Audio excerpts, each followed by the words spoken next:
মোৰ নাম ছাইদুল হুছেইন। মই আহিছোঁ আপোনাৰ জাগুনৰ পৰা, তিনিচুকীয়া ডিষ্ট্ৰিক্ট। একচুৱেলি মোৰ নানাক লৈ মই আহিছিলোঁ। নানাৰ প্ৰব্লেম হ'ল, তেওঁ পেচমেকাৰ বহা হ'ল। 10 দিন আগত তেওঁ মূৰ ঘূৰাই পৰিলে।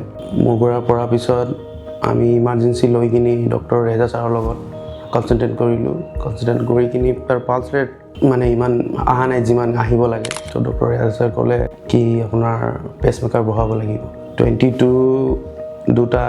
3টাৰ ভিতৰত অপাৰেশ্যন হ'ল। ডক্টৰ ৰেজা ছাৰে ভালকৈ আমাক কনচাল্ট কৰিছে, ৰেছপন্স দি আছে। আপোনাৰ মেডিকেল ষ্টাফে ভালকৈ ৰেছপন্স কৰিছে। হাৰ্টৰ বিষয় লৈ কিবা প্ৰব্লেম কাৰোবাৰ হ'লে মই ডেফিনেটলি ৰেজা ছাৰৰ লগত পঠাম। আৰু ৰেজা ছাৰ বহে আপোনাৰ স্বাস্থ্য মেডিকেলত ডিব্ৰুগড়, নিশ্চয় ক'ম। মোৰ নাম ছাইদুল হুছেইন। মই আহিছোঁ আপোনাৰ জাগুনৰ পৰা, তিনিচুকীয়া ডিষ্ট্ৰিক্ট। মই আহিছিলোঁ ডক্টৰ ৰেজা ছাৰক লগ কৰিবলৈ। একচুৱেলি মোৰ নানাক লৈ মই আহিছিলোঁ।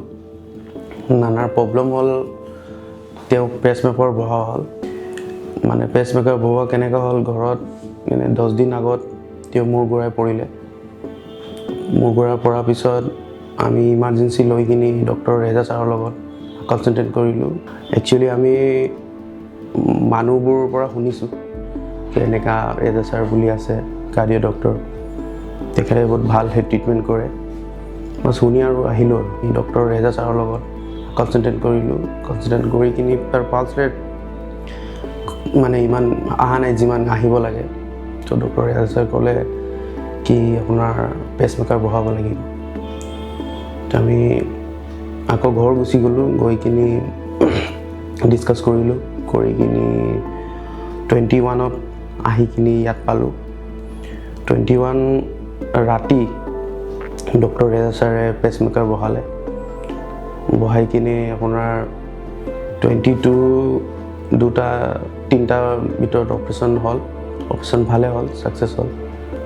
তাৰপিছত আৰু ডক্টৰ ৰেজা ছাৰে ভালকৈ আমাক কনচাল্ট কৰিছে, ৰেছপন্স দি আছে। আপোনাৰ মেডিকেল ষ্টাফে ভালকৈ ৰেছপন্স কৰিছে। তো যেতিয়া এইটো হ'ল, এক্সিডেণ্ট হোৱাৰ লগে লগে গোটেইকেইটা আমি আহিলোঁ।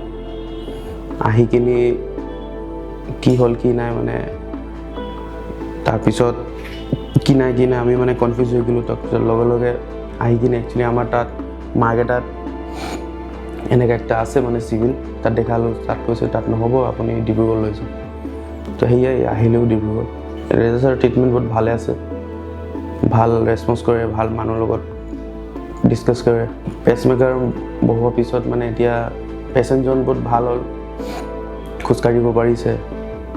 আগততো বাৰু খাবৰ কাৰণেও প্ৰব্লেম হৈ আছিলে, এতিয়া খাব ভালকৈ পাৰি আছে। এতিয়া মানুহজন বহুত ভাল আছে, হেল্ডি আছে এতিয়া। পেচমেকাৰ বহোৱাৰ আগত মানুহটো নানাই, মানুহ বুলি কৈছোঁ, নানাই ইমান কণ্ডিশ্যন ভাল নাছিলে। খোজকাঢ়ি আছিলে, অকণমান উশাহটো কম আহি আছিলে। তাৰপিছত এতিয়া কি হ'ল, এতিয়া নানাক সুধিছোঁ যিহেতু, নানাই কৈছে এতিয়া আগতকৈ এতিয়া বেটাৰ পৰা ফিল হৈ আছে। যেতিয়া এইটো হ'ল, তাৰপিছত আমি চবেই এতিয়া ওপৰৱালাৰ ওপৰত ভৰসা থৈছোঁ। যিকোনো মানুহ পটককৈ নেৰে। তো সেইটোৱে আৰু আহি কিনি ওপৰৱালাই হেল্প কৰিছে। ডক্টৰ ৰেজা ছাৰটো বেছিকৈ হেল্প কৰিছে। আমি যদি এতিয়া ইয়াৰ পৰা কালি বা পৰহি ওলাই যাম, তাৰপিছতো ওলাই কিনি যদি এনেকুৱা ইনকেছ হাৰ্টৰ বিষয় লৈ কিবা প্ৰব্লেম কাৰোবাৰ হ'লে মই ডেফিনেটলি ৰেজা ছাৰৰ লগত পঠাম। আৰু ৰেজা ছাৰ বহে আপোনাৰ স্বাস্থ্য মেডিকেলত ডিব্ৰুগড়, নিশ্চয় ক'ম। ডিব্ৰুগড় স্বাস্থ্য হস্পিটেলৰ ছাৰ্ভিচটো বহুত ভালে। ক্লিননেছ হওক বা মানুহৰ লগত বিহেভিয়াৰ হওক বা যিকোনো ক্ষেত্ৰত স্বাস্থ্য হস্পিটেল বেষ্টে হ'ব। বহুত ভাল আছে। General cabin, nurse any time available থাকে।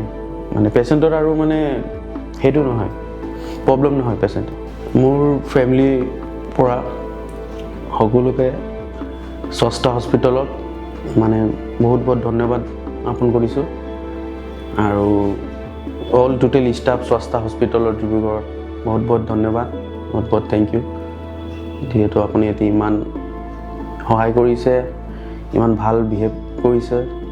আৰু ডক্টৰ ৰেজা ছাৰটো ডাঙৰ, বিশেষকৈ আমাৰ কাৰ্ডিঅ' ডক্টৰ যোনে পেচমেকাৰ বহালে, তেওঁক বহুত বহুত ধন্যবাদ জনাইছোঁ।